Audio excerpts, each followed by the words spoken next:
Alors, je vous remercie de votre fidélité. Il y a deux manières de parler de l'allumage de la lumière. En français, on dit allumer la lumière. En hébreu, on dit leadlik ner, allumer la lumière.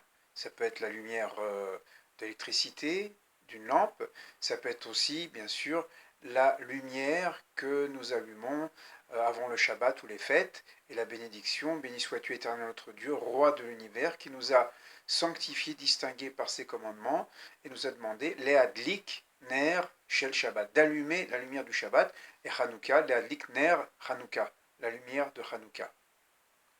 Et dans la paracha de la semaine, c'est un autre verbe qui est utilisé. Ce n'est pas leadlik, mais c'est lehalot, faire monter la lumière. C'est-à-dire que Aaron, le frère de Moïse, le premier Kohen, même Kohen Gadol, le premier grand prêtre, est invité à faire monter les flammes sur le candélabre, la menorah à 7 branches. Alors quelle différence il y a entre leadlik, allumer la lumière, et lehalot, ner, et faire monter la lumière? Dans le premier cas, il s'agit, à travers l'allumage, de faire profiter tout l'environnement. Quand on allume les bougies du Shabbat, on profite des lumières du Shabbat. C'est une ana'a. Pendant les jours de la semaine, c'est les jouissances matérielles. Mais le Shabbat, on ajoute en plus la jouissance spirituelle, de la prière, de l'étude, du repas. Disons que c'est les jouissances dans toutes les dimensions que nous n'avons peut-être pas dans la semaine à cause de la vie économique. Les hadikner, c'est-à-dire allumer la lumière pour faire profiter l'environnement.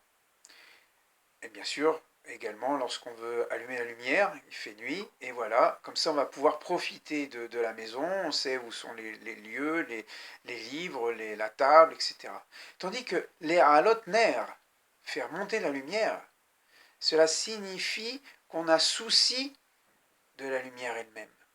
Non pas des conséquences que l'on peut en tirer de cette lumière, mais la lumière elle-même. C'est-à-dire de comprendre que dans chaque petite chose, il y a aussi la bracha d'Hachem, il y a la bénédiction de Dieu. La bénédiction de Dieu sert à nous éclairer, mais il ne faut pas oublier que même les éléments qui nous servent comme outils pour vivre, eh bien, ils sont aussi bracha de Dieu. Et donc, ces éléments qui nous entourent, eh bien, comment les utiliser pour les élever? Je ne sais pas, par exemple, mon appareil ici, par lequel je vous parle, eh bien, il sert à communiquer, voilà, mais peut-être que les halot ner, de faire monter ici cette lumière de mon iPhone, eh bien, c'est de comprendre en quoi, lui aussi, il est bracha de Dieu. Voilà, Shabbat Shalom, et à très bientôt. Au revoir.